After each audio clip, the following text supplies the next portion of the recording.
La Bible te raconte Jésus. Écrit par Sally Lloyd Jones. L'histoire et la chanson. Les cieux chantent la majesté de Dieu. L'entendu céleste proclame: Voyez ce que Dieu a fait! Jour après jour, nuit après nuit, il nous parle de lui. Dieu écrit partout: Je t'aime.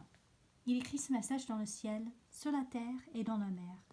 Car Dieu est le créateur de tout ce qui se trouve dans ce monde. Toute sa création le reflète comme un miroir. Elle nous montre comment il est, nous aide à le connaître et fait chanter notre cœur. Observe comment un chaton joue avec sa queue. Un dauphin nage, les coquelicots poussent dans les champs. Dieu décida de mettre toutes ces choses en paroles dans un livre qui s'appelle la Bible. Or, pour certains, la Bible est un livre de règles qui t'explique ce qu'il faut faire ou ne pas faire. La Bible contient bien certaines règles. Elles sont là pour te montrer comment vivre le mieux possible. Mais la Bible ne parle pas que de toi et de ce que tu devrais faire. Elle parle avant tout de Dieu, de ce qu'il a fait. D'autres personnes pensent que la Bible est un livre de héros, que tu devrais prendre en exemple.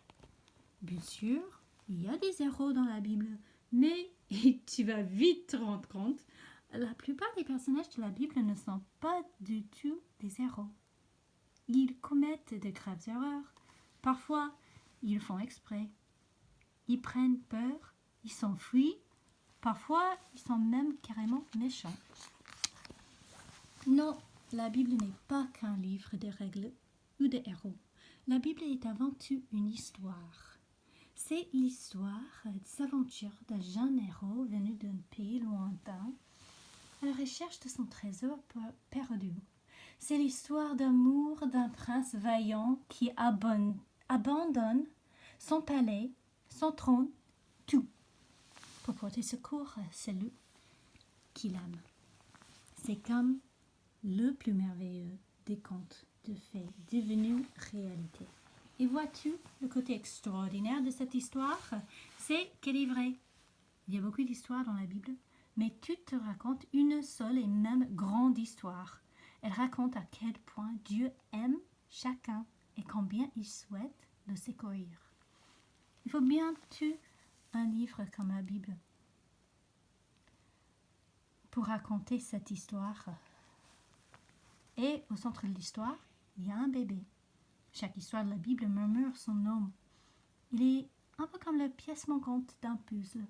Cette pièce si importante qui, une fois posée, laisse soudain apparaître une belle image. Et ce n'est pas un bébé ordinaire.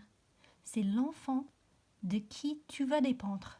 L'enfant qui un jour, mais patience, notre histoire débute là où commencent toutes les belles histoires, au commencement.